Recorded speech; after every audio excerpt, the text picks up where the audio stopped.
We're here for another player profile. Today we're joined by junior infielder Carson Crawford. Crow, first of all, thanks for joining us today. Thank you. Inside the Lair, we're going to get to know Crow a little bit more today. So we'll start with you before you got here, before you were a Bear. So we'll learn a little bit about Carson Crawford here. Graduated from Cardinal Newman High School in 2021. You were a 3-time All-Oak League selection, 2-time Area Code Games participant, 2020 Future Stars National Team member. As a senior at Cardinal Newman, you slashed .382 with 6 home runs and 22 RBIs. So obviously tons of success before you got here. Who are some people on or off the field that were really important to kind of you or building you before you got to Cal? Definitely my high school coach, Derek Benedetti. He really integrated a lot of key things to my game at a young age. I feel like that helped, and always my parents just coming home every day, like they've done everything for me, and hopefully one day I can do everything for them. Good. Now, you talk about the people that had a big impact on you. You had the success to prepare you to be here. What was it about Cal that made this the right choice for you for college? It was kind of out of nowhere right after my freshman year, but right after talking with Mike and Noah, it felt like a fit right away. It was close to home, and yeah. Good. So you got to Cal then. 2022 is your first year here as a freshman. You played in 31 games. You had 17 hits, 3 homers, 18 runs scored, and 9 RBIs in that first year. Built on that, last year you were a guy that was in there every day. You were one of only 3 players to start and play in all 52 games. You had 43 hits, 32 walks, which tied for the team lead, 26 extra base hits, including 14 doubles, which was a team lead, and 12 homers, and then also 42 runs scored and 47 runs driven in, which was also the leading category on the team in that one. What are some things you learned in those first 2 years, especially maybe in that freshman year where you played, but really kind of turned that into an everyday role in year 2? What did you learn in your younger years here at Cal? I mean, yeah, I got the opportunity to play a lot as a freshman, which not a lot of people do, and I'm very honored that I had that opportunity. Mm-hmm. But I did learn a lot as well. Like, mentally, it was hard coming in as an 18-year-old just to play pretty much every day from the start.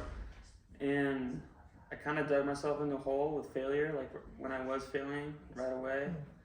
And I didn't really know how to get out of that, but that summer after my freshman year, I went and played with Joey Gomes for the Healdsburg Prune Packers, and he really helped me with like mentally just like learning how to accept that and like almost a whole new approach to life, which really kind of carried over into my sophomore year, and I credit a lot of that to him. What do you think like this fall would have been your biggest takeaways, things that you feel like you've done a good job with that maybe are things that you did learn from Joey or from your experience that you're proud of the continued success in?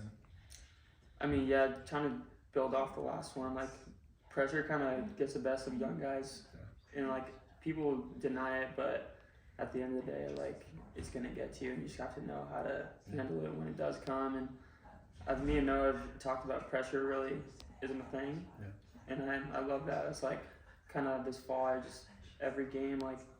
Pressure is something you add to yourself, and like there's no reason to add it. Yeah.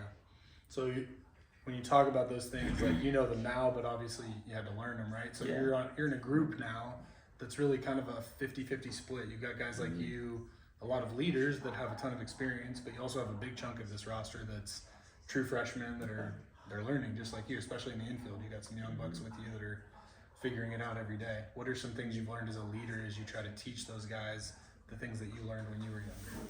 I mean, yeah, we have a really talented freshman class, as a lot of people know, and I see a lot of myself in a lot of them. Yeah. And I'm not like a big vocal guy all the time, but definitely one-on-one, like even if just taking ground balls, like every day I'm preaching small little things to them, like not to let the game get sped up on you, like slow everything down, like and some things just aren't as serious as they think. Yeah. And just to realize that all the work they put in, why they're here, and that they're going to be a big part of the team going forward. Good. All right, so last question here. We're going to project to the future a little. We can't predict the future, but 10 years from now, we're going to sit down for an alumni interview with you, and we'll talk about all the cool things you did in pro ball and how rich and famous you are, all that stuff. We'll get to that in 10 years, but for now, when we sit down in that interview and we look back at this one, what do you want your legacy and your time here at Cal to be? When people remember you, what do they want them to remember you by? Just a very genuine human being. That's pretty much it. Just a genuine dude that everyone loves to be around. That's good. I think you're on a good path to that, so keep doing it. Thanks for joining us today. Thank you. And good luck this year. Appreciate it. All right, keep tabs, keep up, and for more interviews to come.